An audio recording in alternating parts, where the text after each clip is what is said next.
I've been resisting it for a while, but I'm finally here, guys. Hoop-de-doo review. This is gonna be a night for sure.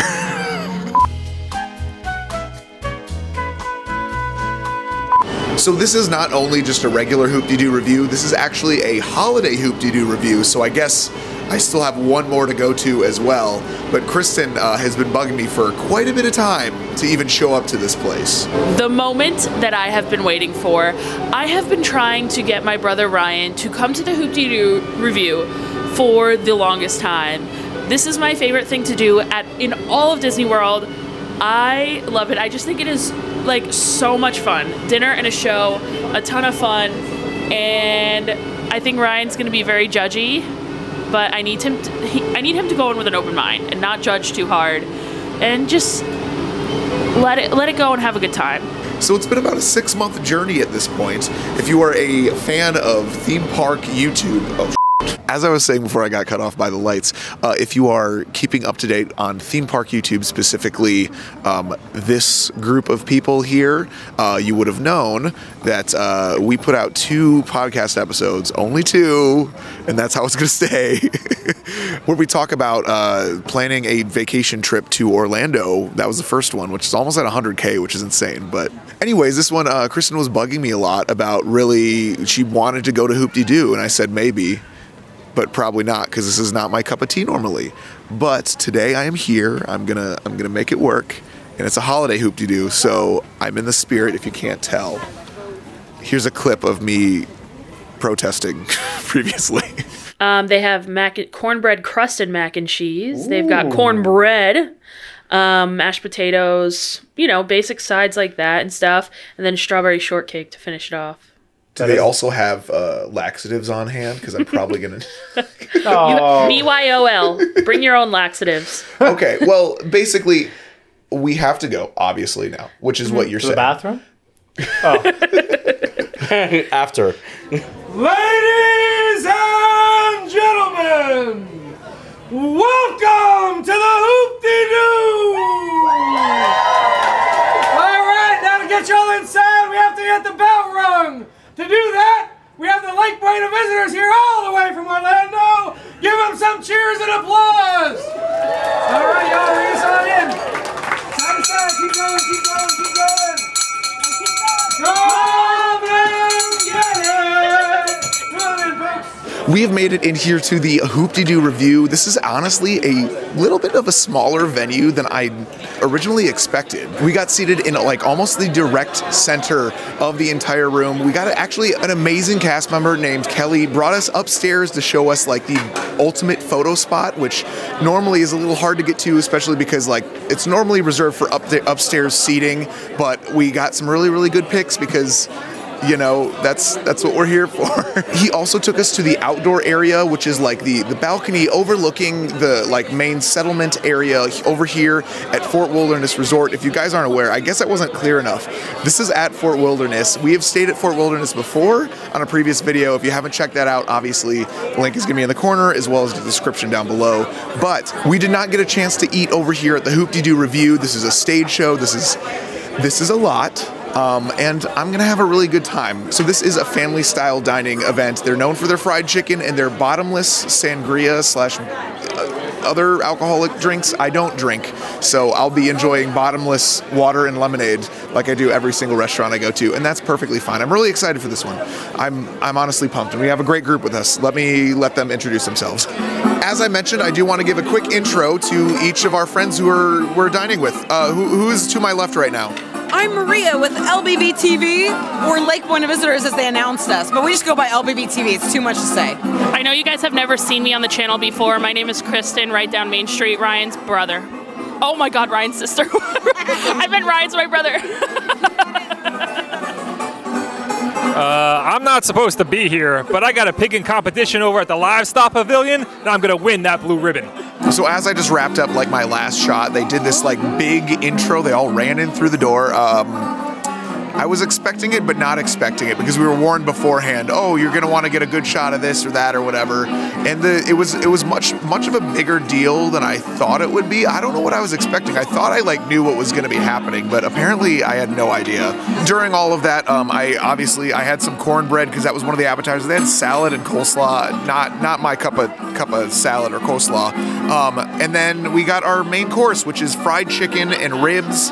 There's mac and cheese, beans, mashed potatoes, as our waiter said, taters, I think. And I don't know, it's a lot. Everything. I'm a little overwhelmed. I feel like Max Goof during that scene when Goofy brings him to that animatronic show and he's just like sitting there like sulking the whole time. Not like, I am putting on a show a little bit. Kristen was literally just saying that the mashed potatoes at Disney are her favorite, which I was like, hold on, what are you talking? Because normally they taste a little soupy. I was at Chef Mickey's the other night, but these are actually like real mashed potatoes this time for some reason. I don't know. It's way better. It is way better. I'm already looking forward to this meal. Tonight is actually a really, really big night for our table. Not only is it 2 of our first times here at the Hoop-Dee-Doo Review for me and Chris, but Maria has a groundbreaking discovery today, which is ribs. She's eating ribs for the first time, which is good.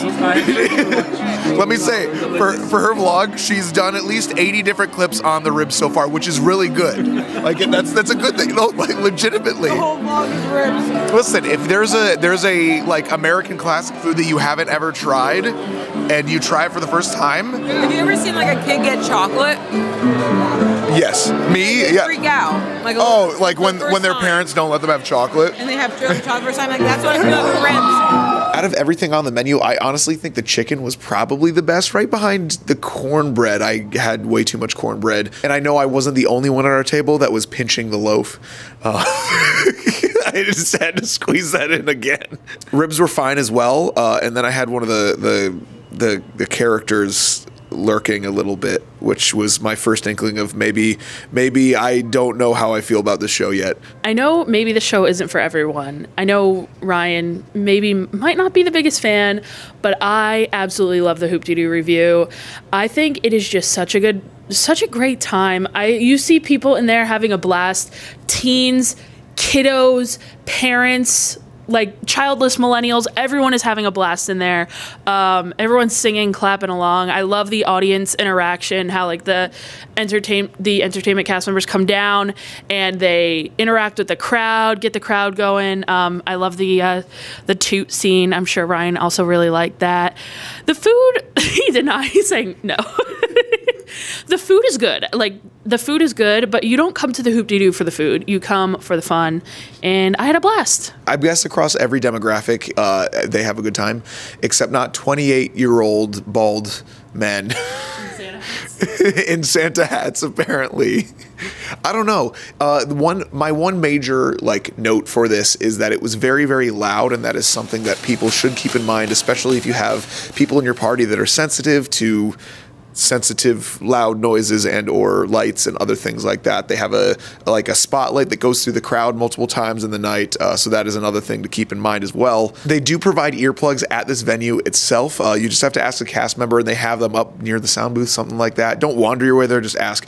I had 2 cast members afterwards let me know that is a possibility as well, and I just wasn't expecting it because normally I bring earplugs to a concert, but I didn't think this would be louder than the heavy metal concert I went to last night.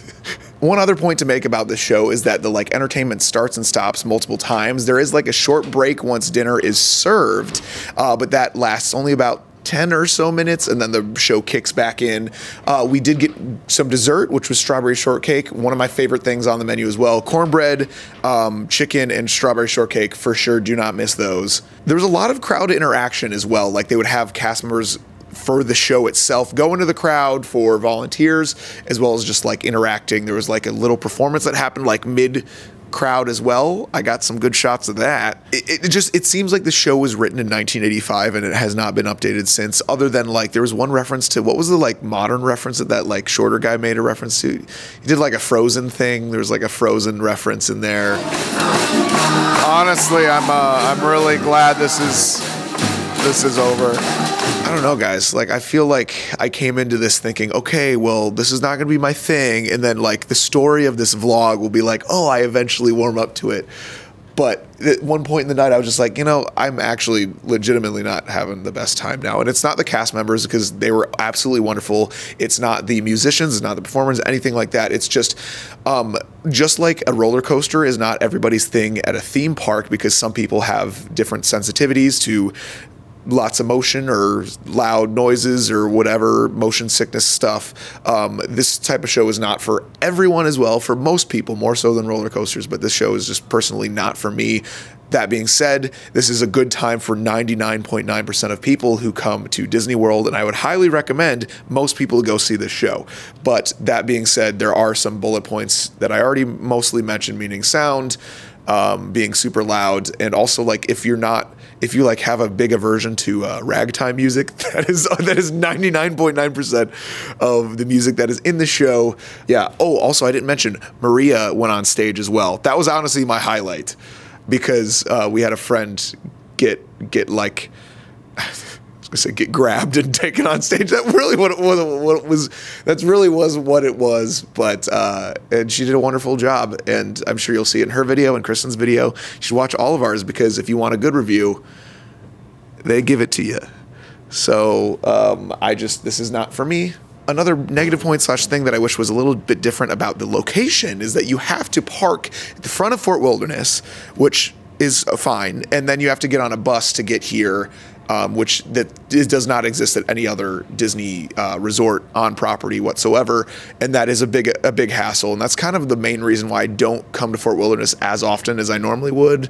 I've been here twice in the past year, and that was already, like, last time we were here, we were like, this is so much effort to get here, and it's just a little extra thing that you have to keep in mind, because you have to plan at least for like 45 minutes to get here from anywhere on property, minimum, if you have a car. If you don't have a car, you have to plan an hour and a half beforehand. Got to be here early to check in. You got to but like I said, it was really, really fun. But these are just some things to keep in mind. Any last words, Kristen? I'll see you back here on April 17th for my birthday. I already texted Isabel, and I'm like, I don't think I'm ever coming back. We'll see. If it's for Kristen's birthday, maybe? It is the morning after. Kristen, how is your hoop-de-doo hangover? Non-existent. I meant for the food, mainly. I feel like I didn't eat that much, because I was just so engulfed in the show that I never eat that much when I'm there. I'm being dead serious. That is right. It is the morning after our Hoop-de-Doo holiday festivities, and Kristen and I made it out over to Magic Kingdom to check out exactly how bad these crowds are during the holidays. So far, it's not looking too high, guys. So I started my day in Animal Kingdom today, and it was so busy. I'm not joking when I say this.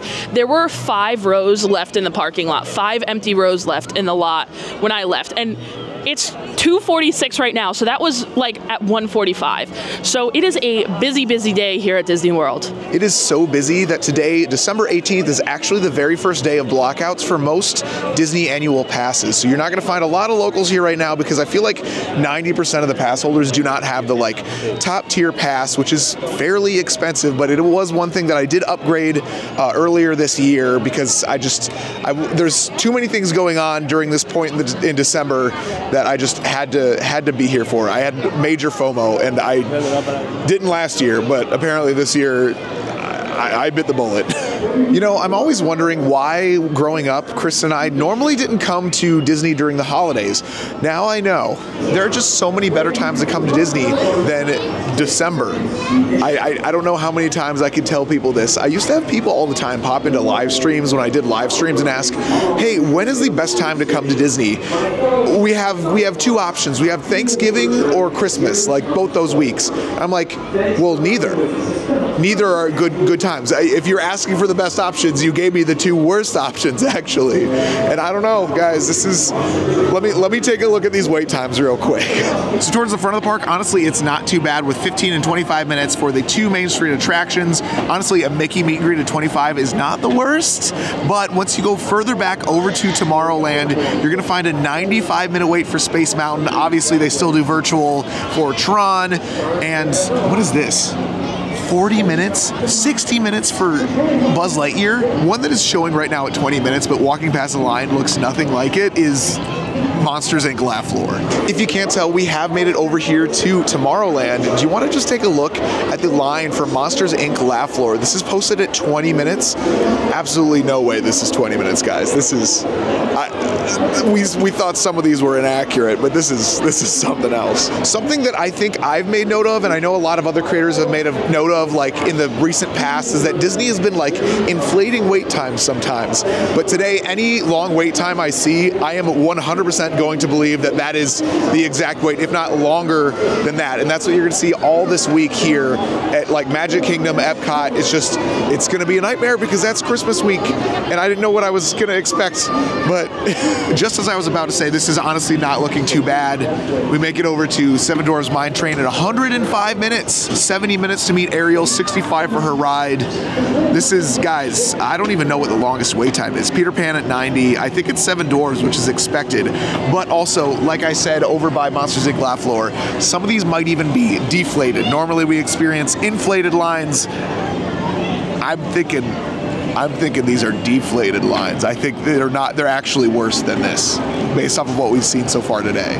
Kristen, you look disturbed right now. Are you gonna be okay? I don't know. I'm filming a video where I eat the worst things in Magic Kingdom, and this is one of the worst things I ate in all of Disney World in 2023. I am getting so nauseous just thinking about taking a bite of this thing. It's the Cuban hot dog from the lunching pad, and it is foul, like absolutely foul. I do not want to eat this, but I have to take a bite. Seriously, look at how wet that bun is. The bun is...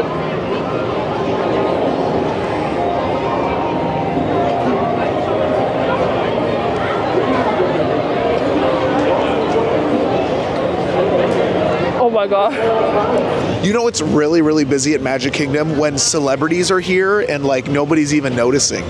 We just had like former President Winnie the Pooh and Tigger walk by, and like nobody was like going crazy. They did have some security, so that was probably kind of warding some people off. We have made it over here by Seven Dwarfs Mine Train in Fantasyland, and this right here is the line for the Lightning Lane. The regular wait time, let me show you exactly what it's posted at. Even worse than it was before, it is posted at 145 minutes as of right now, and this is, what is it? And yes, this is actually 4 p.m. on a Monday, granted, the Monday before Christmas, or at least 1 week from Christmas officially, maybe? It's very close to Christmas. It's even gotten to the point now where like while we're here, I'm brainstorming like maybe I got to do a TikTok or short form something talking about these crowds, because like this is even worse than it was last year, even worse than it was the year before. Obviously, 2020, there was some other stuff going on and people pushed their vacations back, but this is almost as bad as like the busiest day at a Disney park that I've ever been to, and that has a little bit of a story behind it. I guess I'll explain. To give some context to that, the busiest day I've ever been at a Disney park ever was not even in Florida, it was in California. I took a band, like New Year's Eve, like we played at the Holiday Bowl in marching band when I was in high school, and we took a trip out to California for that. On our very last day, which was New Year's Eve, we went over to Disneyland. Very, very fortunate to be able to make that happen, and it was great, but it was sold out and at capacity by, I believe, 11 or 11:30 a.m. There were 4-hour waits for almost every single ride. We rode 2 rides there, which was Indiana Jones and Big Thunder Mountain. And that was the only 2 rides we rode that entire day from 11 a.m. until 1 a.m. Guys, that was, I can't do the math, 14 hours. That was a 14-hour day. I honestly did have a blast that day because I was with a bunch of really close friends that I grew up with in high school, and it was great. I don't have any footage of that or even photos of that day because it was 13 years ago and I wasn't documenting stuff like I do now. So There you go. That's the busiest day. Definitely avoid New Year's at Magic Kingdom or at Disneyland Park. That was quite the day. I mean, actually, 2 days because we were both at Hoop-Dee-Doo and we were here at Magic Kingdom. So thank you for watching this vlog. If you're new to the channel, subscribe, all that type of stuff. One thing I do want to say, and I've said this before, the best way to help support the channel is not only by commenting and liking, but also by sharing this with a friend who likes theme parks just as much as you and I do, and Disney and all that other type of stuff. There you go. Okay, that's it for today. I'll see you guys later. Bye.